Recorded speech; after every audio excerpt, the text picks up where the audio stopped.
revenir aux émotions. Mais le jour où je me suis promis à moi-même que: «OK, j'ai entendu le message et je vais changer de voie», même si je suis resté encore 1 an en tant qu'ingénieur, j'ai plus du tout la dépression, elle est partie du jour au lendemain. Mmh.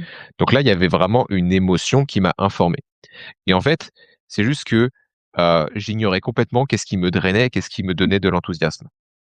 Hein, ce qui sont des choses, c'est encore relié aux émotions, qui sont des messages qui passent à travers le corps. Comme je n'avais l'habitude de prendre mes décisions qu'avec la tête, avec la logique, eh bien, j'allais dans une voie qui en fait n'était pas la mienne et ça a fini par se manifester sous la forme d'une dépression. Et donc, on a tous plus ou moins notre propre version de ça. Celle qui est assez répandue et connue, c'est la crise de la quarantaine. En fait, c'est, l'équivalent de ce que j'ai vécu moi à l'âge de 20 ans. C'est genre, on remet tout en question, genre: «Est-ce que c'est vraiment la vie que je voulais, suivre?» Et en fait, il y a plein de facteurs émotionnels, je pourrais en citer d'autres. Moi, c'était de base, j'ai fait, plus de la science, plus de l'informatique pour faire plaisir à ma famille, parce que j'étais bon en sciences, du coup, j'avais de bonnes notes, du coup, j'étais félicité et l'informatique en particulier parce que c'était l'activité que je partageais spécifiquement avec mon père.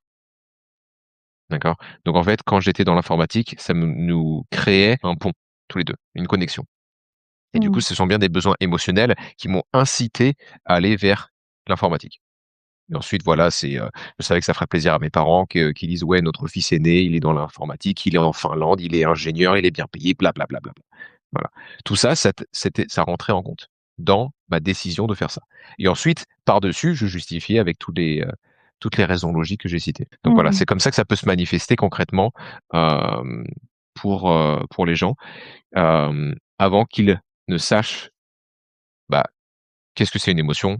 Quelle Que techniquement, on a choisi intérieurement. C'est-à-dire que oui, il y a des émotions qui vont te montrer déjà, si c'est «aligné» entre guillemets ou si c'est pas aligné avec toi et souvent, c'est au début, je trouve, on est beaucoup influencé par l'extérieur, donc nos parents, tout ce qu'on a connu, notre environnement, ça nous façonne d'une certaine façon et si je fais le parallèle, avec mon parcours, bah, c'était ça aussi.